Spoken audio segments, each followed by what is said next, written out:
Oscar Vasquez Butler. I'm former chairman and county commissioner for Doñana County. Also past president of the New Mexico Association of Counties. I served in that capacity 8 years as a board member and surfaced to be president. In that capacity, we had to deal a lot with representatives from different counties, both Republican and Democrat, come up to mutual resolutions to present to the legislature for legislation. A lot of compromise going on, a lot of exchange between party philosophies, and so it gave me an insight as to the dynamics of legislation and compromise. I think that I'm running because of the changes in the legislature. We had quite a few legislators resign or retire. Governor Richardson's no longer there. Van Lujan's no longer there. We have a new governor, and it's a new ball game over there. In order to get some things accomplished, you need a new vision, you need new leadership, you need some optimism. And to accomplish that, you really have to get along with a lot of new legislators.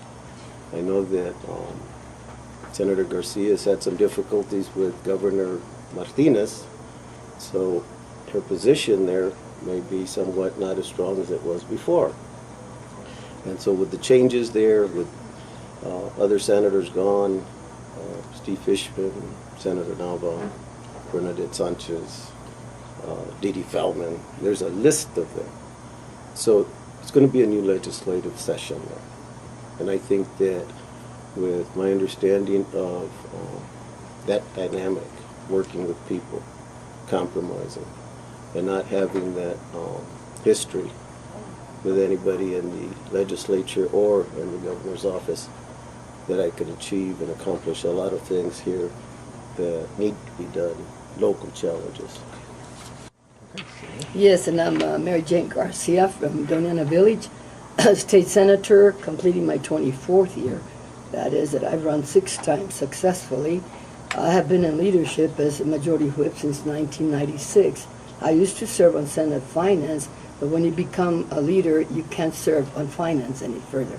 So I had to develop new agendas and the like. I served on human services for about 10 or 12 years, and that was really, it was tough because you see all these people coming in wheelchairs and that need help, welfare moms, autistic people, and so I kind of moved to a different agenda that was economic development for the most part. I strongly support rural economic development.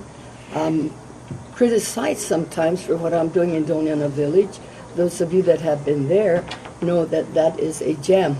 And I've been told that by the Secretary of Economic Development, of Cultural Affairs, of Tourism. They've all come to visit our project in Doñana. And it is indeed a gem. We're revitalizing the Camino Real. Our community is the only one left on Camino Real that is pristine. So we're planning for a Cinco de Mayo fiesta shortly. I strongly believe that I have been through, I think, four governors. Gary Carruthers was there when I was elected, and Gary King, and Gary Johnson, and then Richardson. I've served very well under all of them. I got along really well with all of them. To say that I don't get along with Susana is our differences of opinion in certain issues. That's what it is. Both of us are very strong on the issue of child abuse and public safety. And had a wonderful bill in this session. She vetoed it. I don't know that she understood the gist of it. And you're familiar with it. I want every sexual predator in New Mexico to be put in prison forever with no parole or anything. Just as if they had killed a policeman or a correction officer, hired someone for murder. That was the intent of my legislation.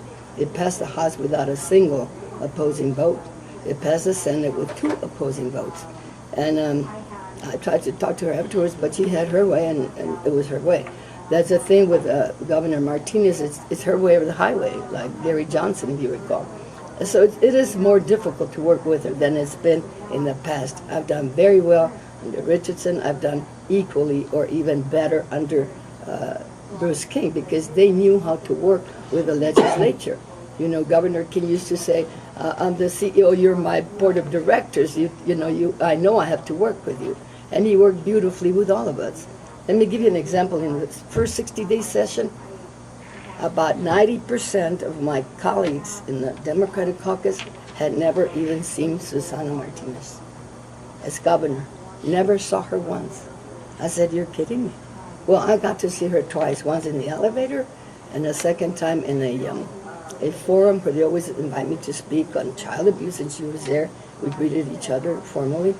But that's not to say that I won't get along with the rest of the colleagues. I don't care who's elected, I will get along with them. You know, I'm a people's person. I've done a lot for my community and for the state of New Mexico. Senator, we'll start with you on the first question. The issue of Andy Nunez's bill that would have prevented illegal immigrants from being able to get driver's license in New Mexico was one that really commanded a lot of attention the last 2 years, and as well in the special session.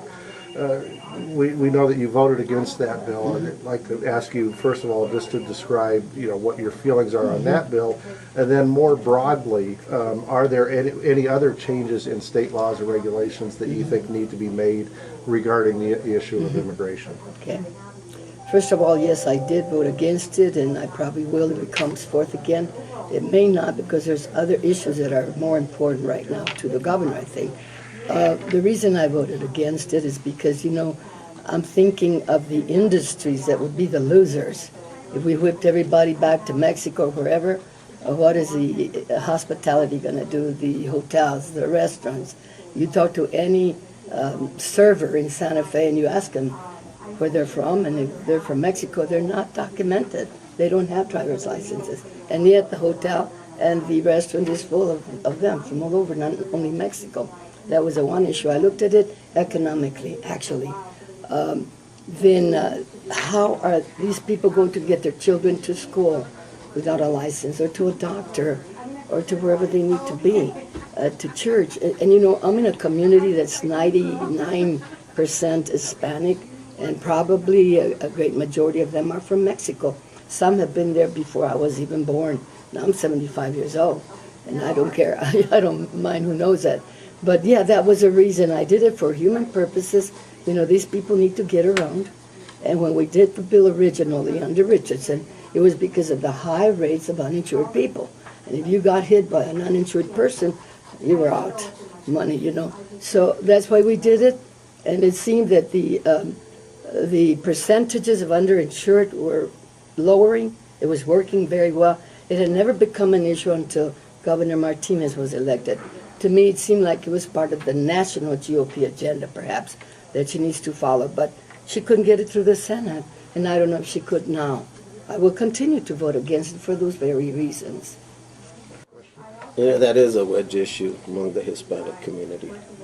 And I think what hasn't been done is really go back to the Richardson study. Because as you understand, we're not into immigration. We're trying to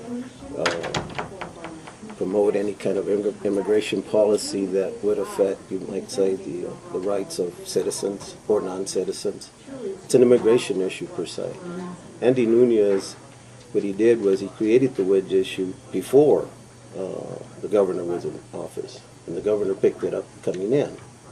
And yes, it is trying to take away, you might say, the licensing of illegals and the social implications of that, whether those illegals are married to American citizens, and then you have anchor children or immigrant citizens here, and the effects that have on the families, the creation of maybe another cycle of poverty, and creating that separation of employment and health and education and the things that they're needed to succeed in life. Having said that, where Andy Nunez uses this busload of people going to the DMV to get licenses, let me tell you, that only tells me there's a situation of transportation in the field workers that once they go to the DMV, maybe just the driver needs licensing, and you have a truckload full of immigrants or labor or people going from one field to another. But to exaggerate the point, I think is what he's creating, the xenophobic feelings in the community. Lastly, we haven't really looked at why Governor Richardson, put that bill forward. When you look at the state's responsibility equal to the counties, the public safety and health and welfare of our citizens, yes, the driver's license, it's an identification card, but it also requires insurance. And prior to that, we were getting complaints, many complaints, on a statewide basis where people did not have driver's license, they're still driving without them. People did not have insurance, they're still driving without them. And yet this was trying to minimize the liability on the backs of all taxpayers, trying to minimize the consequences of somebody injuring you in your later years or in your younger years and doesn't have insurance, create a liability and further a liability on the taxpayers in terms of covering insurance and other things that are a consequence of people not having driver's license or insurance. So we have to go back to what created the bill and the reasons for it, get out of immigration in a sense, and at the same time look at the public safety and health and welfare of our citizens, and which is the best legislation to ensure or minimize the liability upon them and the drain of our tax dollars. Okay. If I might, just for clarification, Oscar, so help me get my head around this. If you were in the Senate, the current bill that Andy put forth, would you have voted for it or against it? I would have voted against it. At the same time, had some amendments to that. Understand. Right. Okay. Early childhood education, and specifically in terms of reading for children in the 3rd grade or lower. Mary Helen Garcia introduced a compromise bill on that issue that wasn't able to get through this year.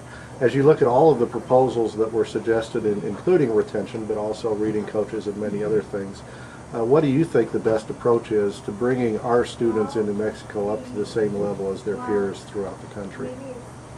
Well, initially, I think at the 11th hour, more recently, the governor put more resources in those levels to help them along with reading. So that's what's really needed. I don't support holding any kid back at the 3rd grade. I think the resources are what's needed. Keep in mind that currently I'm vice chair with Avance. Avance, what we do is pre-kinder education from birth to 3 years of age. We're also getting together collectively with the Reading Foundation to provide further education from 3 to 5 years of age. We're also getting together with the Hispanic Education Initiative to provide education from 5 to 7 years of age. It's an approach that you're dealing with parents in the classroom with children, and we know that the first classroom is the home. But when you get the parent in the classroom with the child, and you have that relationship building from birth to 3 and then extend it to 5 years of age and 7 years of age, we're building that resource, that sense of confidence with our children, with our parents. The school districts have said they've opened the gates or to invite parents in, but they do nothing to make sure that parents have transportation into the classroom. What Avance does is we have vans, we go out and pick them up, we bring them into the classroom, they are adapting to a classroom setting, and the parents and the child are interacting together. If that, in conjunction with Governor Martinez's additional resources, I think we're addressing the problem. But it's all about resources, and it's not about holding kids back. Because the psychological, the embarrassment, and just putting people in that particular level, it's only going to increase dropout rates. It's only going to increase poor self-esteem. And we're trying to motivate kids to go forward. And when we see a 55% dropout rate in our kids, we got to do something. I didn't support the 3rd grade retention of children, and Governor Martinez thought that I was going to introduce her bill and pass it, and I could have, but I didn't, because during the interim I started talking to parents and to teachers, and nobody seemed to want it.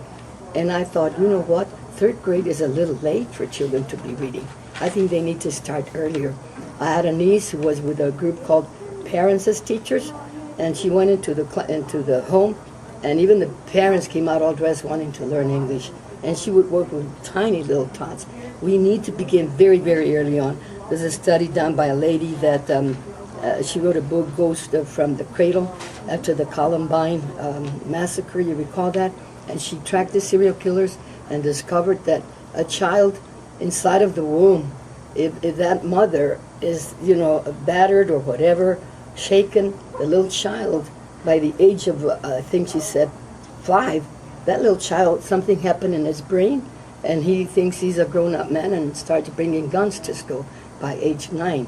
So I looked at those statistics of early childhood education. I strongly believe I was very excited to vote on the pre-kinder bill because I thought, oh my God, how exciting to have children kind of be prepared to go into kinder and then on.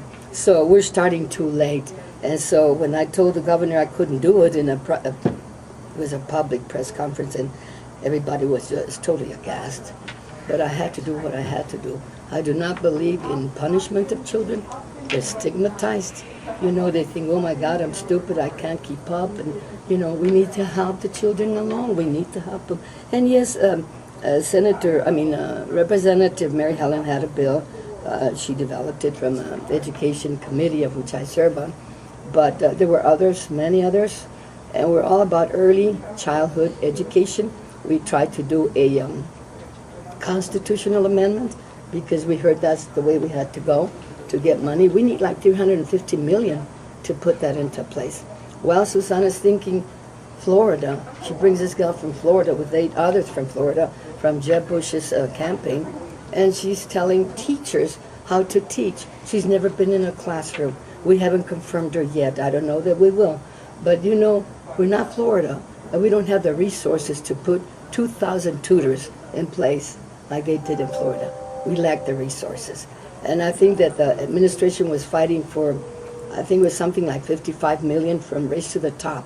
And they failed the first time. I think second time around they'll do better. But if we don't have the resources in place, we're not going to do anything in education. The state finally this past year emerged from what had been a 2 or 3 year budget crisis. This was the first year that you actually had some new money to spend as opposed to having to cut like you had been doing the years before that.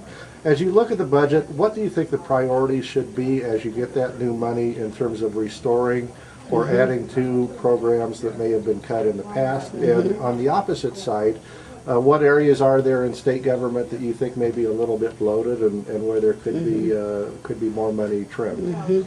Well, many of us were shocked to see some of the cuts that were made. A lot in education, of course, you've got the teachers screaming. But I hate to see any cuts in education, actually. When I was elected, half of the budget went to education. That's from elementary up to higher ed. And now we're at like 43 or something %. So we've been cut all along. And we've been making that argument all along through Cynthia Nava. And we looked at those figures. None of us wanted education to be cut, and it was. I think she cut in the wrong places, the public employees. She probably enhanced or put more money into public safety, a lot more policemen. They're more visible. And I like that because I feel better. I feel safer when I drive to Santa Fe and I see all these policemen all around there. They were bloated, I think. Anything that helps with children, with education, with families, enhancing the quality of life is where that money should go. And I remember how that money came through the new money and everybody went berserk. Everybody wanted a piece of that cake, of that pie. But it's really up to the governor. She cuts the pie in the end and it's to her good, we just wait there in anticipation and then, I hated seeing my bill gutted on the public safety with the child abuse. But I think I'll have to. And she told me at the mansion, she said, you and I need to meet. I said, let's do it. When can we get together? And I expected that she would call me because it was about maybe a week before we closed the session. And I was waiting for her call, and it never came. Session ended, we left, everything I did was vetoed. And I said, oh, well, maybe next time she'll do better. I have to be nicer to her or something. Thank you. Well, having a background in human resources, that I retired out of human resources. When you have a large surplus of money, any agency will tend to increase programs and projects. And that seems to be the case with any company as well. You always have a surplus. I think that if you're gonna downsize a little bit because of austere years, you have to revisit those programs and projects. You have to probably go into zero-based budgeting to see what kind of programs and budgets were increased as a result of a certain increase or surplus area. And so to do that, you look at every agency, number of employees, programs, etc. And in addition to that, you look at what are the priorities of the state. When you look at southern New Mexico, and we're looking at water, and we're looking at education, and we're looking at economic development, then I think you start paring down towards those specifics so that you're trying to accomplish on a statewide basis what it is that where do we want to go and what's the goal and how do we get there in terms of that particular objective. So I think that in the state we're currently starting to get out of the deficit area, get into the surplus area. Even at that, we should reemphasize water here. We're in an arid, dry, drought situation. We're competing farm water with economic development, with residential, commercial, and industrial growth. When do we have a smart water plan? When do we have a growth plan?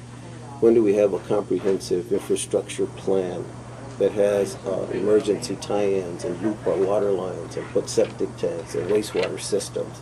It's because we're not going to have economic development until we have all the infrastructure systems. Guyana, the village, is not a criticism towards the senator, but they have water, they have wastewater. They are starting to have commercial development there. That Mesilla is the model. For the exception of Doñana Village, everything else was really improved through the Colonias initiative in the county, and I'm very proud of that particular project. But keep in mind that water, education, economic development is a global goal for this state. We have to start balancing that. The other thing I would say on water is that it's unfortunate there isn't legislation that this Rio Grande Compact and the water that we deliver to Texas and to Mexico, that the whole state isn't involved. You know, the Mexican-American War, that was a state issue, not was just Doñana County and Sierra County. We have to revisit that. We have to see why northern and the middle Rio Grande aren't part of sharing this water that we're sending down to Mexico and Texas. So when we see that, yeah, we're depleting our aquifer, the McNutt-Hawk Basin, the Jornada Basin, they're closed basins, the Mesilla Bolson, yes, that's the one that's getting recharged. Mexico's drilling into it, Texas is drilling into it, we're drilling into it, but nobody's sharing on the responsibilities under the Treaty of Guadalupe Hidalgo.